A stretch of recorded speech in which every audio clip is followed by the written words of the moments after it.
Damos comienzo a un nuevo programa, Servidores de Dios. Quien te habla es Manuel Cornejo.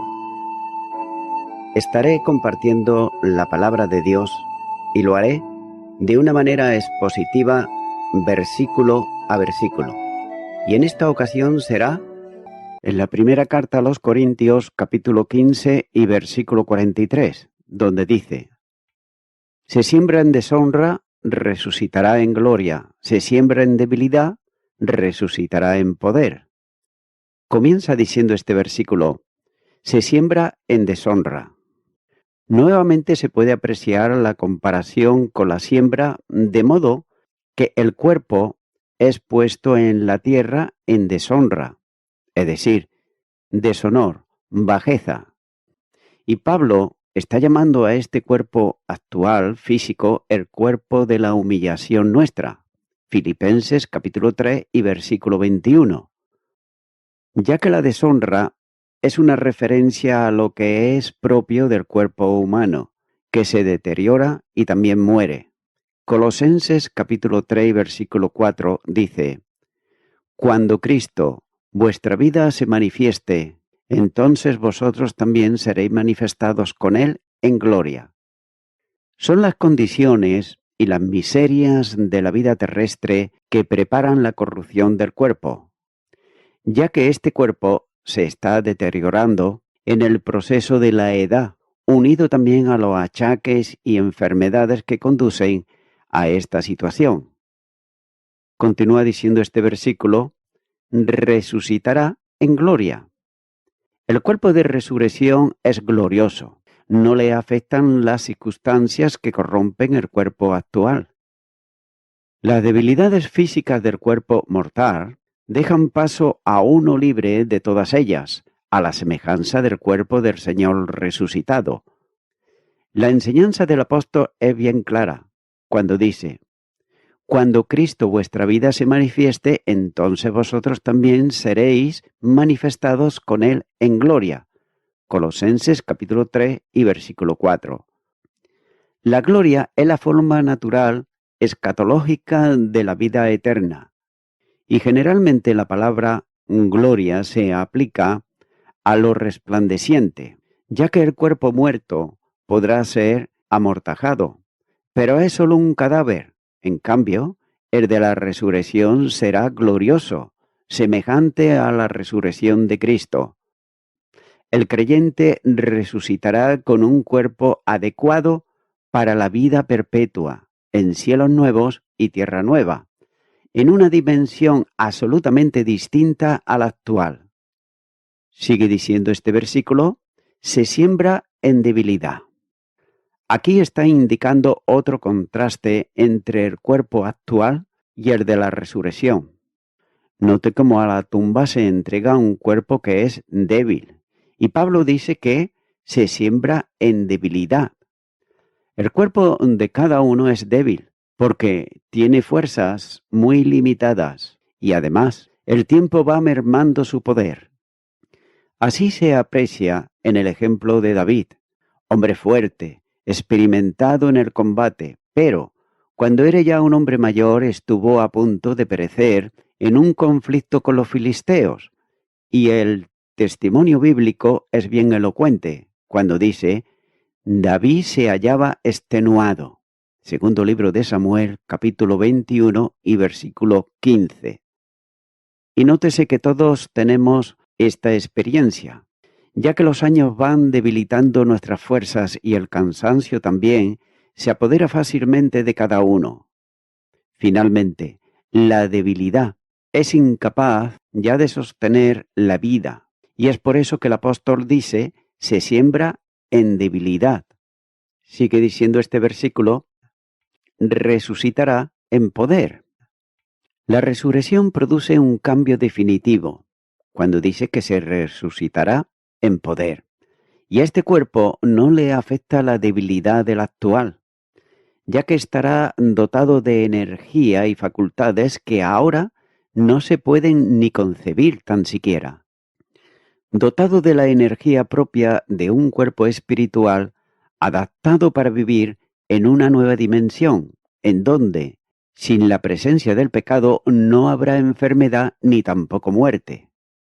Apocalipsis, capítulo 21 y versículo 4 dice: enjuagará Dios toda lágrima de los ojos de ellos, y ya no habrá muerte, ni habrá más llanto, ni clamor, ni dolor, porque las primeras cosas pasaron. Cuando la muerte se apodera del cuerpo y se produce la separación entre la parte material y la espiritual, los restos de la persona carecen ya de todo poder. Pero note que la gloria de la resurrección, donde la parte espiritual que descansa en Cristo se unirá al cuerpo de resurrección, dotará al nuevo cuerpo de un poder extraordinario, lleno de gloriosa energía. Continúa ahora con el versículo 44, donde dice: se siembra cuerpo animal, resucitará cuerpo espiritual. Hay cuerpo animal y hay cuerpo espiritual. Comienza diciendo este versículo: se siembra cuerpo animal. El cuerpo actual es el asiento del alma, el estuche que la porta y que manifiesta visiblemente las actividades de la parte anímica del hombre. Es decir, el alma controla el cuerpo, y por tanto lo que se entrega al sepulcro es el estuche del alma. De ahí el término que Pablo usa de cuerpo natural, o literalmente cuerpo psíquico, esto es, perteneciente o relativo a las funciones psicológicas. Esta comparación conjuga las tres comparaciones anteriores, ya que el cuerpo animal es corruptible, de uso ordinario y también débil. Pero sin embargo, el de resurrección es incorruptible, glorioso y poderoso. Se llama cuerpo animal porque es donde domina el ánima, la psique, un principio natural y creado, por tanto, siempre limitado. Sigue diciendo este versículo: resucitará cuerpo espiritual. Al de la resurrección le llama el apóstol cuerpo espiritual. Este es el cuerpo que es habitación del espíritu, que potencia la parte espiritual del hombre redimido. También es la experiencia plena del Espíritu de Dios que potencia en acción poderosa y fuerte al cuerpo de resurrección, de manera que este cuerpo espiritual es incorruptible, glorioso y poderoso en contraste con el natural, cuya vida es la creada y otorgada por Dios al hombre. El creyente tiene como don divino la vida eterna, esto es, la vida de Dios, participada por el hombre en la unidad e identificación con Cristo, hecha por el Espíritu Santo de Dios. Esta vida eterna, que hoy disfrutamos en forma restringida, será la amplia dimensión de la vida de resurrección. Y así se aprecia cuando observamos que Cristo ha tenido una vida limitada, propia del estado de humillación, pero es levantado de la tumba para manifestarse en la condición de gloria en perpetuidad, luego de su resurrección. El cuerpo espiritual, además de seguir siendo el asiento del Espíritu Divino, es el vehículo expresivo del Espíritu, el principio racional e inmortal de la naturaleza humana. Sigue diciendo este versículo: hay cuerpo animal y hay cuerpo espiritual. Note que esta afirmación resume la enseñanza del apóstol, ya que el cuerpo natural del hombre tiene sus limitaciones, que le son propias, por eso se habla de él como carne y sangre. También tiene dolor y decadencia, además de necesidades vitales. El cuerpo espiritual está adaptado a las condiciones de la vida de resurrección. El ejemplo del cuerpo de resurrección se aprecia en el del Señor. Y note que primero ese cuerpo se manifestaba en aspectos diferentes, cuando dice: Pero después apareció en otra forma a dos de ellos que iban de camino yendo al campo. Marcos capítulo 16, versículo 13. Y también nos dice que ellos fueron y lo hicieron saber a los otros, y ni aun a ellos creyeron. Marcos capítulo 16, los versículos 12 y 13. O si se prefiere, en distintas figuras. Por otro lado, según el relato de Lucas, el Señor se acercó a los discípulos que caminaban desde Jerusalén a Emaús, como un viajero a quien no conocieron, de modo que el rasgo físico que identificaba a la persona les era desconocido. Esta es la manifestación propia del cuerpo de resurrección, que no es el mismo cuerpo que se entierra, sino otro transformado. El Señor ocultaba su identidad conocida para los suyos bajo formas diferentes. En segundo lugar, el cuerpo de resurrección no estaba sujeto a limitaciones y obstáculos naturales, de modo que pudo pasar con las puertas cerradas al lugar donde se habían congregado los discípulos y salir del mismo modo. El Evangelio de Juan, capítulo 20, versículo 19, dice: Cuando llegó la noche de aquel mismo día, el primero de la semana, estando las puertas cerradas en el lugar donde los discípulos estaban reunidos por miedo de los judíos, vino Jesús y puesto en medio les dijo: paz a vosotros. En tercer lugar, también se aprecia que el cuerpo espiritual o cuerpo de resurrección no está sujeto a la sangre como el natural, puesto que las heridas del Señor permanecían abiertas, se conservaban en su cuerpo, en su costado, en sus manos y en sus pies, pero sin embargo, note que no sangraban. El Evangelio de Juan capítulo 20 y versículo 20 dice: Y cuando les hubo dicho esto, le mostró las manos y el costado, y los discípulos se regocijaron viendo al Señor. Y el versículo 27 nos dice: Luego dijo a Tomás: pon aquí tu dedo, y mira mis manos, y acerca tu mano, y métela en mi costado, y no seas incrédulo, sino creyente. En cuarto lugar, podía hacer funciones propias del cuerpo natural, de modo que podía comer con los discípulos, como así dice Juan capítulo 21 y versículo 15. Este cuerpo espiritual de resurrección funcionará en todo a la semejanza del cuerpo resucitado de Jesús. Que el cuerpo sea espiritual no significa que sea etéreo, sutil, ni mucho menos un espíritu con apariencia humana, sino el cuerpo humano de resurrección. Note que cuando los discípulos se espantaron por la presencia del Señor en medio de ellos, Jesús les dijo: mirad mis manos y mis pies, que yo mismo soy, palpad y ved, porque un espíritu no tiene carne ni huesos, como veis que yo tengo. Lucas capítulo 24, versículo 39.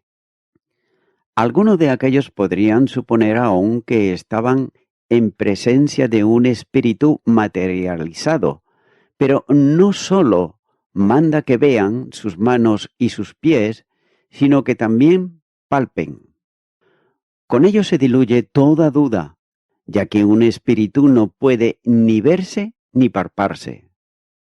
Es por eso que el cuerpo de resurrección no es un espíritu que se hace visible, sino que tiene carne y hueso. Es cierto que las manifestaciones visibles de ese cuerpo, como se ha dicho antes, pueden tomar otra apariencia y aspecto distinto al que había tenido durante la vida terrenal, pero, aunque se resucita con cuerpo espiritual, no se trata del mismo cuerpo animal resucitado, ya que conlleva una notable diferencia entre ambos. El cuerpo de Jesús marca las diferencias y las referencias para entender lo que será el cuerpo espiritual de resurrección. Continúa ahora con el versículo 45, donde dice: Así también está escrito: Fue hecho el primer hombre Adán, alma viviente, el postre Adán, espíritu vivificante. Comienza diciendo este versículo: así también está escrito, fue hecho el primer hombre Adán, alma vivificante. Aquí el apóstol está apelando nuevamente a la Escritura para tomar parte de la cláusula en la que se lee que fue hecho el primer hombre Adán, alma vivificante. La revelación bíblica se refiere a la creación del hombre. En Génesis capítulo 2, versículo 7, donde dice: entonces Jehová Dios formó al hombre del polvo de la tierra y sopló en su nariz aliento de vida, y fue el hombre un ser viviente. Dios sopló en los elementos inorgánicos, por tanto sin vida, que se lesionó para crear al hombre, de lo que ya había sido creado para la tierra, insuflando en ellos, convirtiendo lo que no tenía vida en un alma viviente. Ese primer hombre recibió el nombre de Adán, que en su contenido genérico tiene que ver con la humanidad, pero en el contexto individual fue el primer varón creado por Dios. También más adelante crearía a la mujer tomada de la carne del varón. Es necesario tener en cuenta que cuando Dios creó al hombre, no lo hizo una persona colectiva. Como el jesuita y filósofo francés Pierre de Chandy, él pretendió demostrar. El Señor creó al hombre, comenzando por el varón. Este ser creado por Dios es un alma viviente, es decir, un ser que tiene vida y que puede comunicarla por engendramiento a otro nuevo ser. Adán, creado para la existencia terrenal, tenía las limitaciones propias del hombre, entre otras, la de estar sujeto al decreto divino de que debe de morir una vez y después la comparecencia ante Dios. Hebreos, capítulo 9, versículo 27 dice: y de la misma manera que está establecido para los hombres que mueran una sola vez y después de esto, el juicio. Luego todo lo que procede del primer Adán es temporal y también mortal. Sigue diciendo este versículo: el postre Adán, espíritu vivificante. Note cómo Pablo está aquí contrastando con Jesucristo, a quien llama el último Adán. Y no usa aquí para él en ningún texto de la Escritura, pero le llama espíritu vivificante, esto es, espíritu que puede dar vida. Como hombre perfecto, tiene poder para comunicar lo que él mismo es decir, la vida. El Evangelio de Juan, capítulo 14, versículo 6, dice: Jesús le dijo: yo soy el camino y la verdad y la vida. Nadie viene al Padre sino por mí. Todo lo que es engendrado en Cristo tiene vida, no temporal, sino eterna. Y esta vida eterna está en Jesucristo. Juan capítulo 1 y versículo 4 dice: en él estaba la vida, y la vida era la luz de los hombres. Y él también tiene poder para comunicar vida a quien quiere. Juan capítulo 11, los versículos 25 y 26 dice: le dijo Jesús: yo soy la resurrección y la vida. El que cree en mí, aunque esté muerto, vivirá. Y todo aquel que vive y cree en mí no morirá eternamente. ¿Crees esto? Note que se convierte para los que están en él por identificación vinculante y unidad inseparable en espíritu vivificante, en el sentido de capacidad para dar vida a estos que están en él, como señala el capítulo 12 de esta primera carta a los Corintios, versículo 13. Si Pablo llama a Jesús espíritu vivificante, no se está refiriendo a la condición de espíritu que es Dios, en este caso, en la segunda persona divina, sino que está pensando en el hombre con cuerpo humano, ya que le llama el postrer último Adán. Y esto es comprensible y puede ser llamado espíritu, porque manifiesta la potencia de vida que tiene por ser Señor como Dios, le califica en su resurrección, en Filipenses capítulo 2 y los versículos 9 al 11. Note que este calificativo para el resucitado de espíritu vivificante tiene que ver más en sí mismo y en su estado, en la relación con los creyentes, en la relación dinámica que da vida a los muertos espirituales, otorgándoles a los que creyeron una vida imperecedera que es la vida eterna. Jesús, cuando venció la muerte, recibió el cuerpo de resurrección, del que se consideró anteriormente, y a ese cuerpo llama Pablo cuerpo espiritual. Por medio de su espíritu, tiene poder para comunicar vida al que cree. Sin duda, antes de su muerte y resurrección, Jesús resucitó muertos, que siguieron en sus cuerpos mortales, tales como eran antes, pero luego de su resurrección, la inmortalidad viene a ser la experiencia de vida de los que han creído en Él. Esa manifestación de inmortalidad será una realidad en la resurrección de los muertos, de manera que, si Jesús recibió una transformación en la resurrección, recibiendo un cuerpo distinto al que tenía antes, así también los creyentes, en el momento de ser resucitados, tendrán un cuerpo semejante al de Cristo. Filipenses capítulo 3 y los versículos 20 y 21 dice: Mas nuestra ciudadanía está en los cielos, de donde también esperamos al Salvador, al Señor Jesucristo, el cual transformará el cuerpo de la humillación nuestra para que sea semejante al cuerpo de la gloria suya, por el poder con el cual puede también sujetar a sí mismo todas las cosas. Y voy concluyendo con esto. El primer hombre perfecto, Adán, no dio un tipo de cuerpo, pero el segundo hombre perfecto, Jesús, el postrer Adán, puede darnos otro tipo de cuerpo. Él es un espíritu vivificante, y todos hemos llevado la imagen del primer Adán. Y aquellos que ponen su confianza en el postrer Adán, es decir, en Jesucristo, también llevarán su imagen de resurrección, del primer Adán. Todos somos terrenales, pero en el postrer Adán podemos ser hechos celestiales. Para los creyentes, la promesa es bien segura, cuando nos dice, en Filipenses capítulo 3, versículo 21, repite aquí el tema del apóstol Pablo cuando dice, el cual transformará el cuerpo de la humillación nuestra para que sea semejante al cuerpo de la gloria suya, por el poder con el cual puede también sujetar a sí mismo todas las cosas.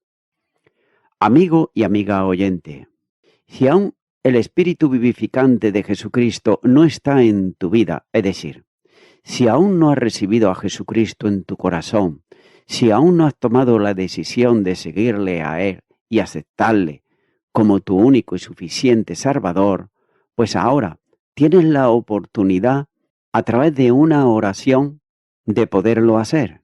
Ora conmigo si nunca antes la has hecho y repite esta oración y di: Señor Jesucristo, creo que tú eres espíritu vivificante, que tú eres el que da vida a los muertos, que tú eres el Salvador del mundo. Ahora vengo ante ti pidiéndote perdón por todos mis pecados. Me arrepiento de ellos y te acepto a ti como mi único y suficiente Salvador. Y te doy gracias en tu nombre. Amén.